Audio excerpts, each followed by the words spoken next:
I'll begin with a word of prayer. So everybody's ready.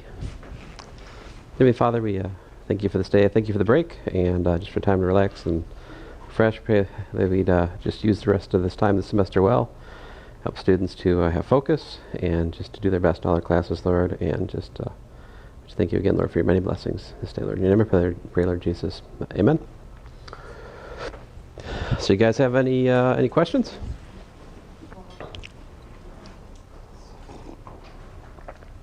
Everybody's ready for the test Thursday? No?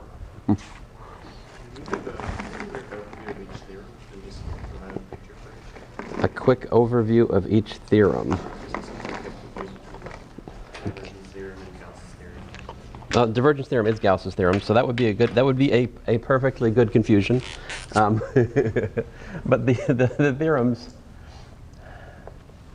I'd say the first one I think of is just integral along a curve. If the curve goes from, let's say, P to Q, if we have the gradient of f in the circulation of that vector field, we just do f of q minus f of p, right? That's the fundamental theorem of calculus for line integrals, right?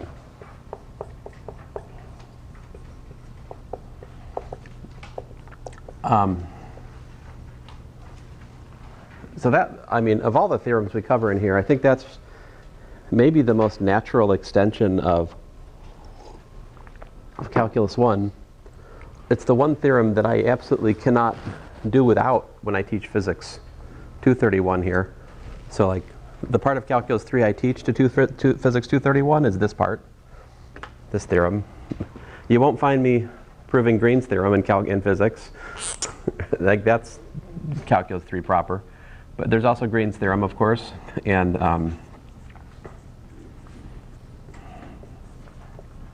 let's see here. Green's theorem says that the integral p dx plus q dy over the boundary of some region, right? It's equal to the double integral of partial q partial x minus partial p partial y dA over the region. And of course that accounts for holes, right? By taking the orientation of the inside holes to be opposite the orientation of the outside boundary. So that's kind of neat. And we saw that Green's theorem can be cast in two different forms, right? There's also this other version of Green's theorem which says that like the flux, right? The flux of the vector field PQ is equal to, what is it? It's equal to the integral of the PQ vector, right? Dotted with the outward normal integrated over arc length of the curve, which is the boundary of the region in question. That's the number of field lines that are piercing a curve in 2 dimensions. And we derived that this, well, there's a couple different things. One thing we derived was that this was equal to the integral of, oh, goodness gracious, this is something I have hard trouble remembering. I'm gonna take a stab at it. You guys tell me if I'm wrong. Q dx minus p dy, I think it was. Is that right?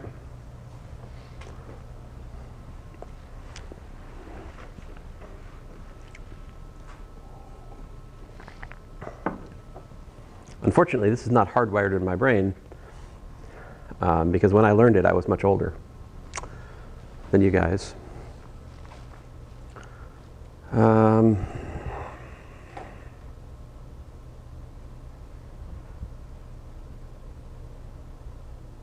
think it may be the other way around. I think it may be p dy minus q dx.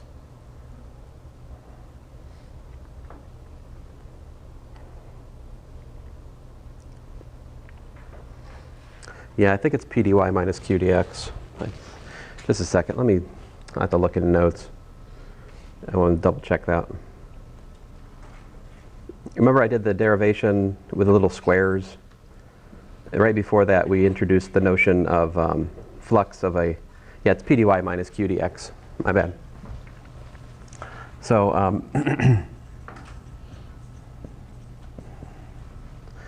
so then, of course, if you know the Green's theorem that I've written right above, and you apply it in this to this one, right, you don't get the double integral of the difference of the derivatives. You get the double derivative of partial p partial x plus partial q partial y. So we derive this by looking at a little rectangle, counting the number of field lines that pierce the curve. This was the divergence form of Green's theorem, right? So this is Stokes' form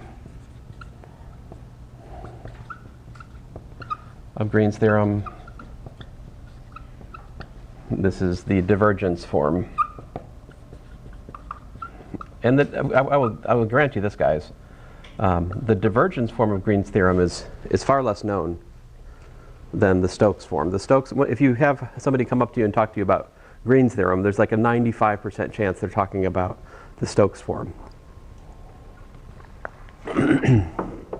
But flux of a vector field in 2 dimensions is still interesting, and so this is an interesting formula.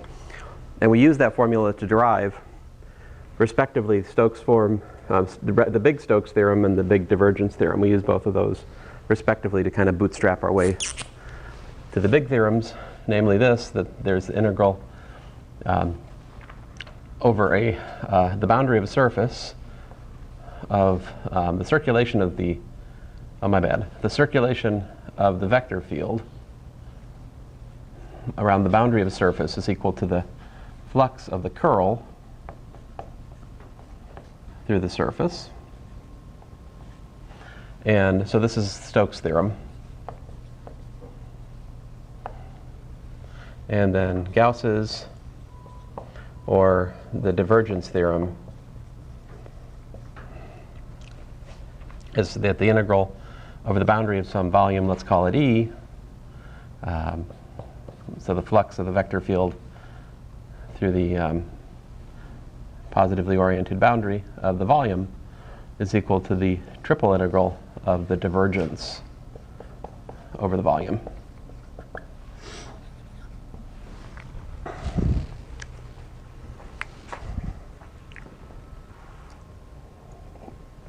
Where, of course, we have understanding that, you know, the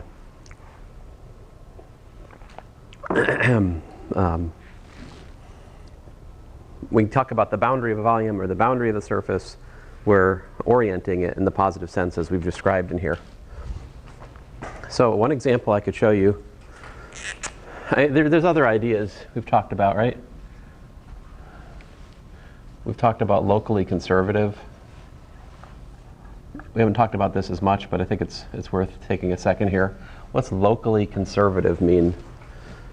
If I have a vector field which is locally conservative. So let's suppose for a second that we have a vector field which is locally conservative between 2 curves on a surface. Let me draw a picture. So you've got, here's some surface. I'll make it bigger. Got some big old surface, all right? Maybe it's got some holes in it, I don't know, whatever. And on this surface, all right, suppose there are 2 curves, right? C1, all right? And suppose that there's also in here C2. So I could talk about a vector field being locally conservative between those 2 curves. Yeah? What I mean by that is that so like F, locally conservative means F is equal to the gradient of F. Well, let's say it's equal to the gradient of F for some F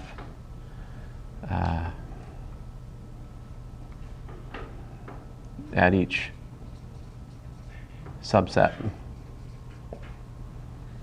Well, I'm sorry. I have to. I've messed it up here. I need to state this stupid thing better.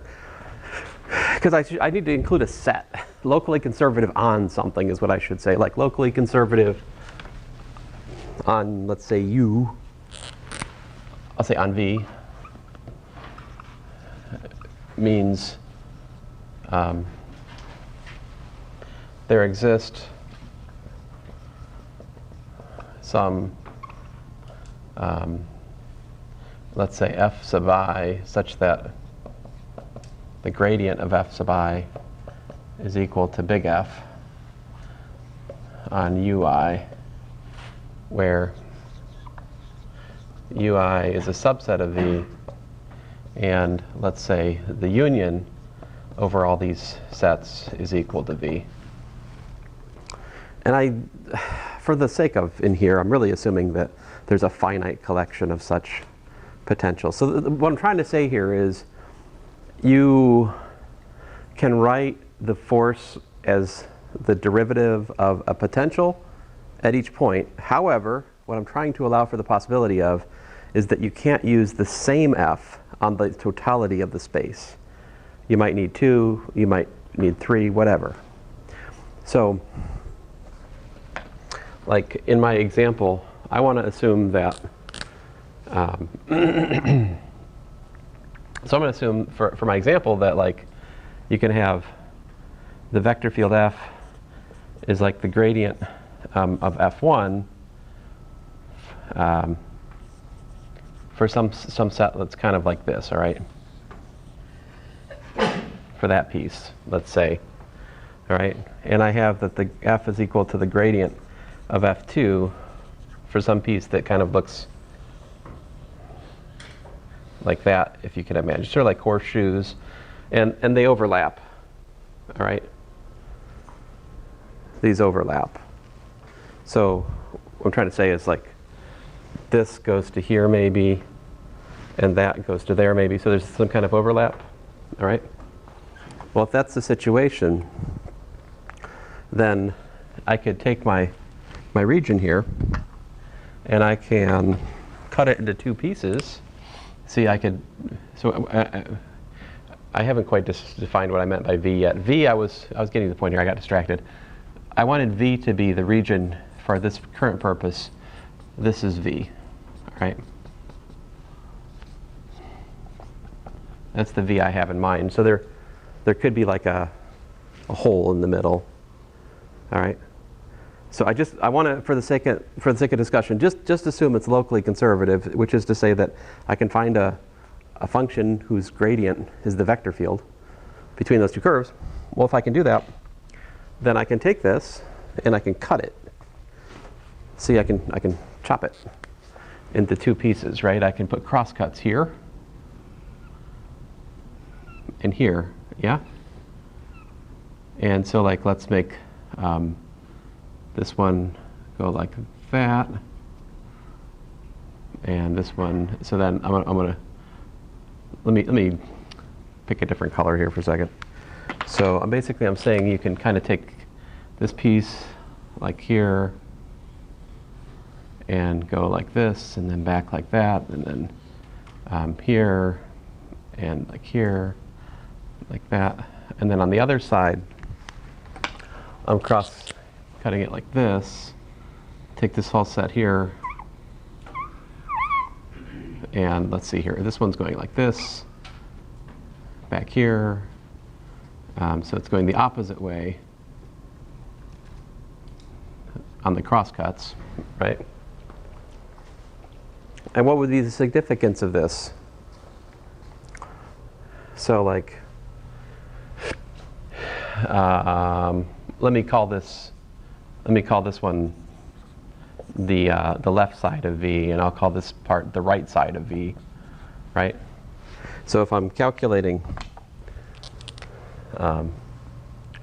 like the integral around the boundary of the left side of f dot dr plus the integral over the boundary of the right side of f dot dr, what's that give me?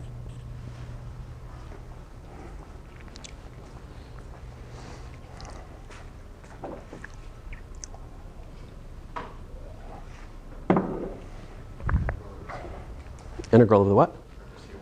Over C1. Integral over C1 is almost right, I think. Yes, I think that would be right. It would be the integral over C1 of f dot dr minus the integral over C2. The reason for the minus is that if you look at, I took C1 and C2 to both sort of be, I guess you could say clockwise oriented if you're looking at it, taking this as the positive direction, so they're kind of into the board if we use the right-hand rule, assuming that the normal of the surface is coming out at us. But yeah, the boundary of the C2 is oriented opposite the direction of the induced loop that you have after you cancel out the crosscuts from the boundary of the left and the right side. All right? But here's the thing. This left side, I could say, is actually equal to the integral over the boundary of the left side of what? The gradient of what? F2, right? And then the right side, you're at the boundary of VR of the gradient of F1, yeah?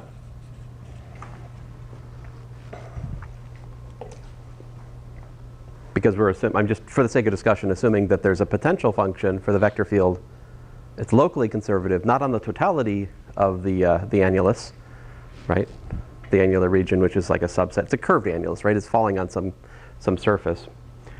Now, both of those then, remember what's the gradient of F1, gradient of F2? They're defined by assumption on the totality of the left and the right space. So those are integrals of loops, right? In fact, the vector field is straight up conservative on VL or VR. So we can fall back to our earlier discussion. We know that those integrals are going to be 0.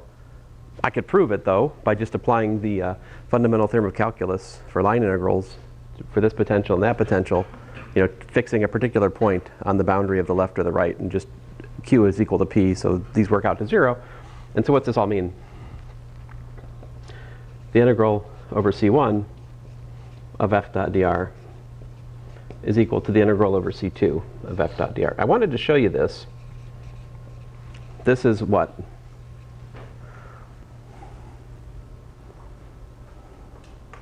This is what I call the deformation theorem. But what was the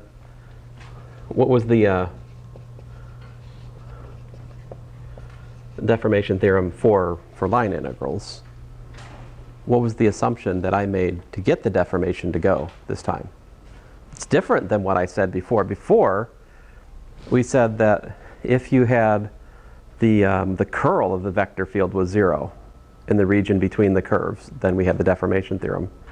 You might not remember this. I've said a lot of things, right? But at the moment, I'm just assuming locally conservative. Is that really different, though?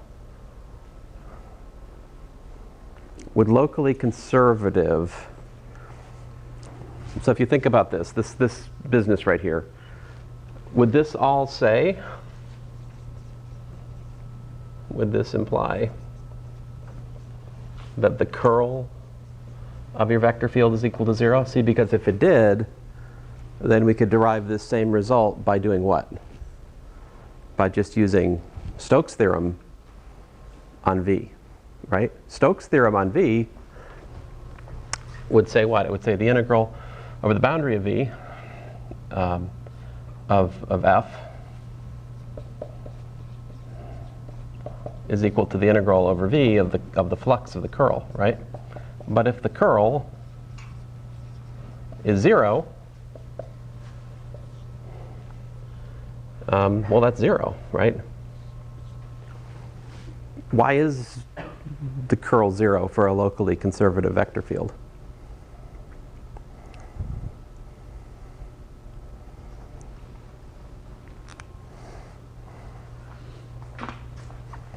Well, if we have del cross f is equal to del cross what? It's the gradient, right, of f sub I for some function. If that's true at each point in the region which we're defining as v, well, we know the curl of the gradient is 0, right? We worked this out a while ago.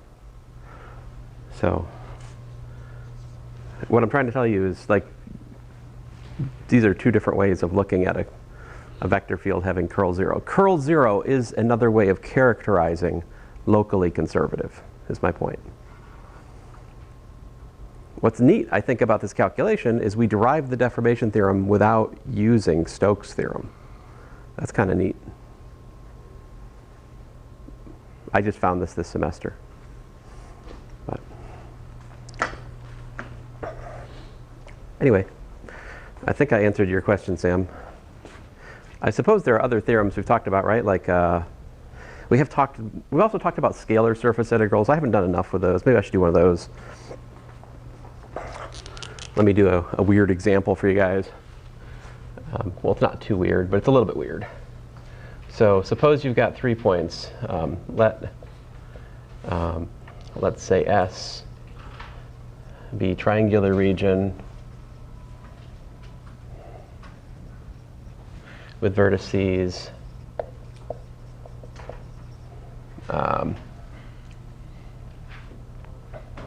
actually, I'll let you guys pick the vertices.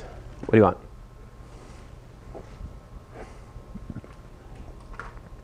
Pick me 3 points. 1, 2, 3. Well, there's one. Anybody care to pick another one?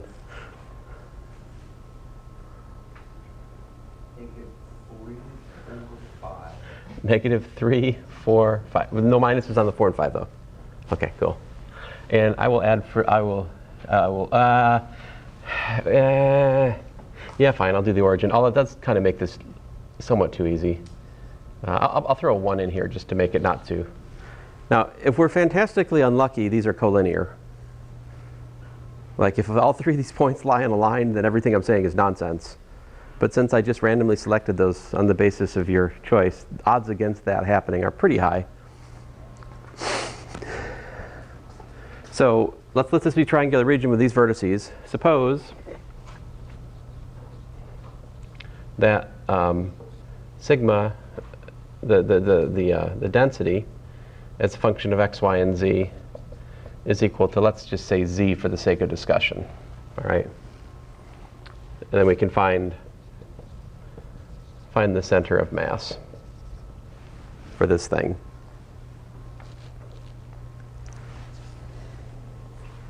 All right.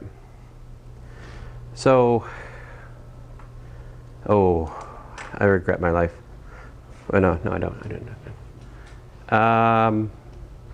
Well, let me just kind of draw a picture of what's going on here.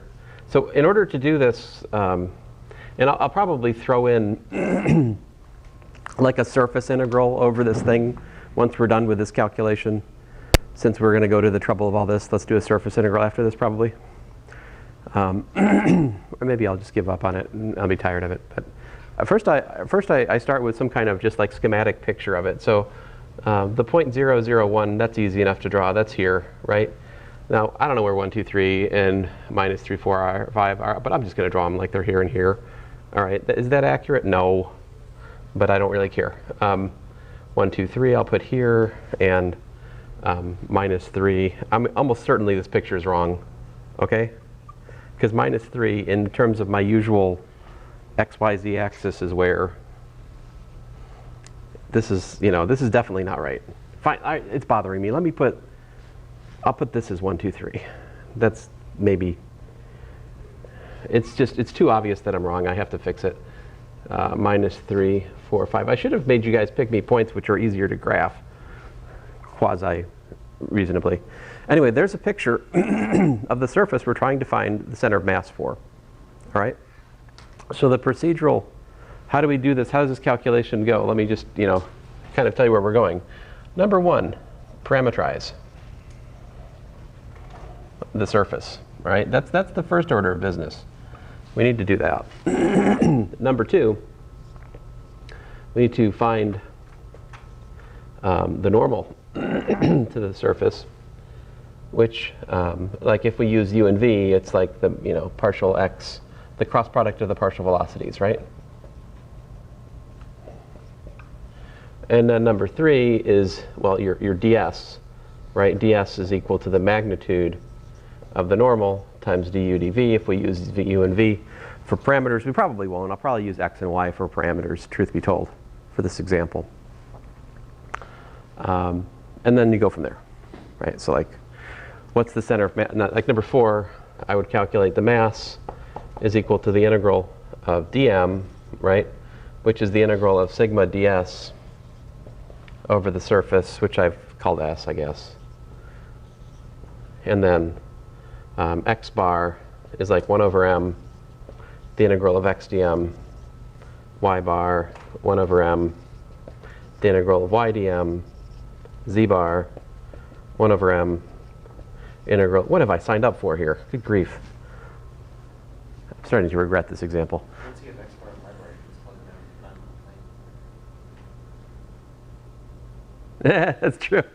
As Sam has pointed out, once we know x bar and y bar, we can. It forces z bar to be on the plane. Wait a minute, does it? It's a plane. So you're sure, just intuitively, that center of mass of a plane must be on the plane? What if the plane's bent? Like it's a plane. Fine. Sam is not wrong. All right, so first order of business, how do we parameterize such a thing?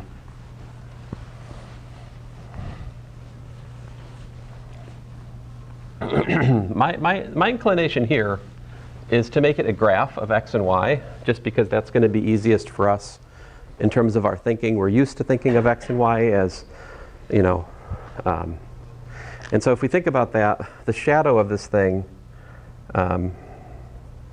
over x and y is, you know, it goes, I don't know exactly, it's something like this. All right, so this is like the shadow. If I, you know, project into the xy plane, it's like that. The points that it projects down to down here would be like 1, 2, 0. Of course, this projects to the origin. I decided to take it easy on us and make at least 1 over the origin. And this one, of course, projects down to the point minus 3, 4, 0. And okay, so we'll have to deal with how to set up an integration over a triangular region like that. But we know that already, right? Well, fine, let me just do it while we're at it. This is going to come to us whether we like it or not. I'll draw y in the usual sense and x in the usual sense. And I'm going to translate the orange triangle to the domain over here. So like minus 3, 4 is something like here. And of course you got your origin, and your 1, 2 is like over here. So how should we, I mean technically 1, 2, 0 if you're keeping track of things. And so how should we describe, how would you think we should, oh man, that is ugly. That is just unpleasant. This is going to require 2 integration regions unless I switch to polars, which would just be really annoying. So I need a few different things to deal with this. What's the equation of the top line?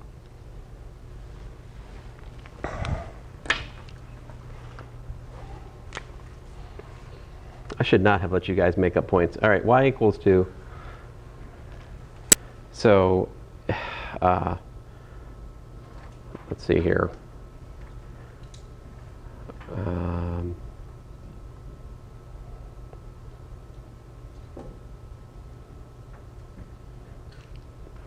I guess I could do 2 minus 2 times x minus 1, I think would work. Let's try that out. If I plug in 1, I get 2. That's a good sign. If I plug in x equals to minus 3, I get minus 4. Whoa. Whoa. Wait a minute. I'm a dummy. What's the slope? Is it minus 2? Between here and here, what's the slope? It goes what? It goes over 4. It goes down 2. The slope is not minus 2. It's what? Minus a half, right? So, listen, that's what I do. I try to guess something and then I check myself, right? So now I check again. Minus 3 Minus 3 minus 1 is minus 4. Minus 4 divided by minus 2 is 2. 2 plus 2 is 4. Yay. So that's the equation of this guy. Right? Now I need the equations of this and that to set up the integration region.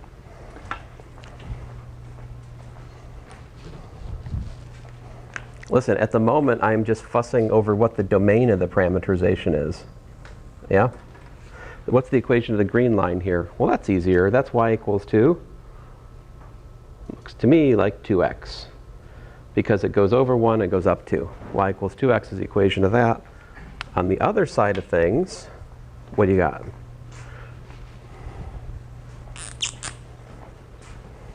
This one over here would be y equals 2.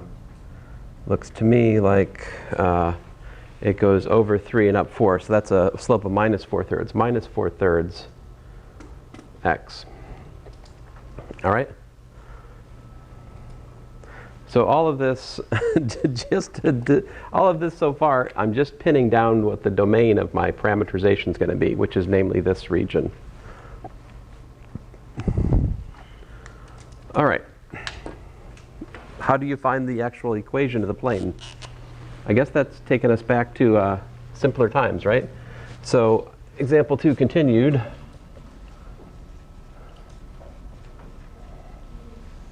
We now know that, let's see here. I mean, you guys, how do you guys propose we find the equation of the plane that contains these 3 points? The cross product of what? Maybe, I mean, however you guys want to do it, right? We could maybe pick the 0, 0, 1 point as a base point. And so like look at, let's say, this vector and that vector, like A cross B, like that. So that would give me a normal, the cross product of the 2 vectors. So my normal, well, I don't know if it's, I should be careful here. A cross B, well, anyway. A cross B is, what is that? 1, 2, 2? Cross product with what? B, I'm doing minus 3, 4, 5, minus 0, 0, 1. So that's minus 3, 4, 4. We take the cross product of these. What's that give us?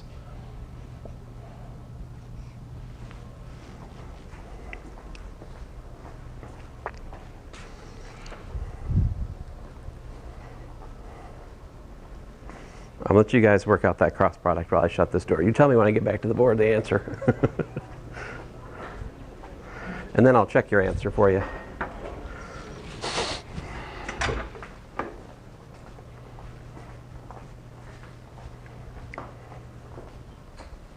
So what's my cross product? Nobody?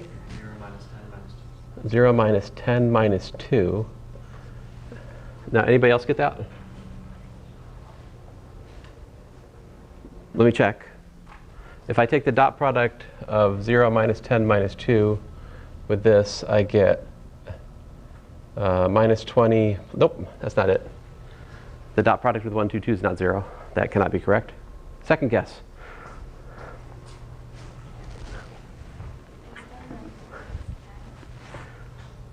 This is 10? Yeah. Like plus 10 or minus 10?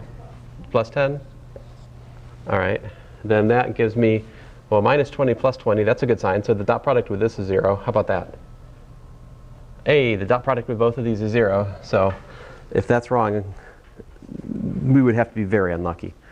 So there we go. That is the normal to the plane. So serves as normal. Now, that's not to say that it's the normal vector field. I should check on that. My equation then would be what? I'd have 0 times x. I'm going to use 0, 0, 1 as a base point. All right, so 0 times x minus 0 minus 10 times y minus 0 plus 10 times z minus 1 equals to 0. going back to the equation of the plane we learned early in the course, right? But here, that gives me 10z is equal to 10 plus 10y, or z is equal to 1 plus y. Hey, you guys were nice to me. Look at that. Look at the equation of the plane you guys invented for me. That's not bad. Hooray. I could make this problem infinitely easier by simply putting these 3 points on a single like parallel to the coordinate plane, right? If I put all 3 points on like a plane where z is constant, or where x is constant, or where y is constant, there's a much simpler version of this problem to ask you guys. All right? Just saying. But as long as the 3 points are not parallel to one of the coordinate planes, we have to go through this business to find the equation of the plane. All right? It's just what it is. All right, so then, what's my parameterization? My parameterization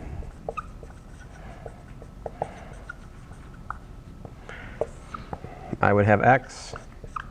I use x and y as parameters because why not? And I've got x for x, I've got y for y, and z, 1 plus y. All right, so what's my normal vector field? It's probably the same normal, but let's check on it, okay, guys? Because, well, it doesn't really matter here because I'm calculating the surface, scalar surface integrals, so whatever. But so that would be 1, 0, 0, cross product with 0, 1, 1, which would be what? So that's x hat cross y hat plus z hat, which is 0. X hat cross z hat is -1, and x hat cross y hat is 1, which is not the same normal, is it? See what I'm saying? Be careful. The normal that you calculate from taking the cross product of the geometric vectors, it doesn't have to be the normal vector field to the parameterization necessarily. They should be in plus or minus the same direction, and they could be like, there could be scalar multiples of one another. So just to be, this is what we have to do to set up the surface integral though, right? This is it. So what's to say that ds is? So ds is equal to the magnitude of the normal vector, in this case with respect to x and y, times dx dy, which in our case is square root of 2 dx dy, all right? And now I don't think I'm going to have time to finish this, all right? But if we call this region over here omega, just for the, this is for x comma y, an element of omega. I'm calling omega that triangular region we've described. Then, like m, the total mass, to calculate that, I would have to do the double integral over omega of, well, sigma. What was sigma for us? We defined it? Z, yeah. So we do z times the square root of 2 dx dy. Now, what does that actually mean here, though? That's not quite right. I'm sorry. My bad. One more step here. So z ds. All right, z ds, and not over omega, but let's say over the surface s. So how does that actually work? You do the double integral over omega. We put z equal to the parameterization for z, which is what? Well, it's 1 plus y. We worked it out. So that z becomes 1 plus y, because that's the formula for z in terms of the parameterization. And my ds, of course, is the square root of 2 dx dy. And so that's what I'd have to integrate over that triangular region. I'll give you some more details. I don't want to get all the way to the end. But that's specifically the integral from, well, apparently from -3 to 0. And the lower y is -4/3 x. The upper y is 2 minus 1/2 x minus 1. And then you've got to integrate 1 plus y times the square root of 2 and you got your dy dx plus the integral from 0 to 1. The integral from the lower bound was 2x. The upper bound is still that fancy schmancy 2 minus 1/2 x minus 1 bound. And you got your 1 plus y square root of 2 dy dx. See, that's the integration I'd have to explicitly do to work out the mass of this triangular region.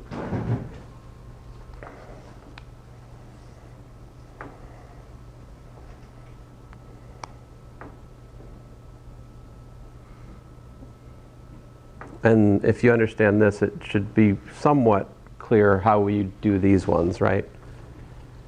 Instead of like the x integral, the only one that's kind of interesting is the z integral. The z, again, you'd replace z with 1 plus y and integrate that times square root of 2 dx dy over omega. This one you do integral of y root 2 dx dy over omega. This one you'd integrate x root 2 dx dy over yeah. Any questions?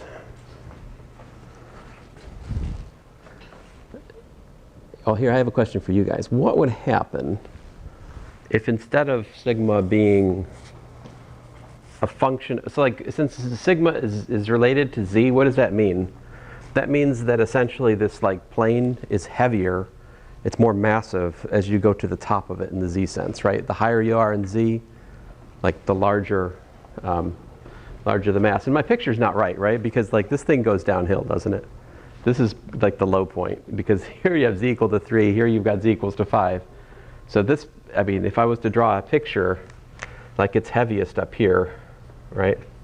And then it's getting lighter, lightest, like that, something like that. If you were to try to attempt some color scheme for where it's heavy and light.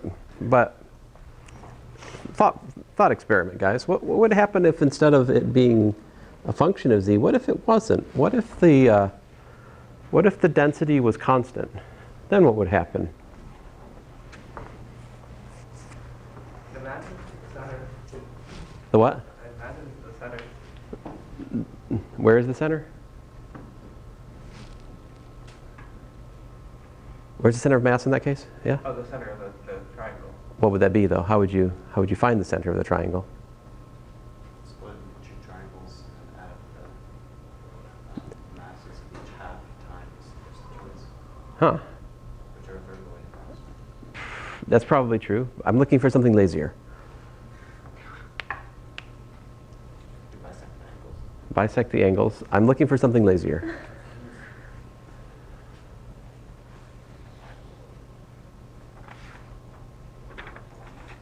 I'm pretty sure what we would find is it's what you get if you just take all 3 points, add them together, like this point plus that point, and then just divide by 3.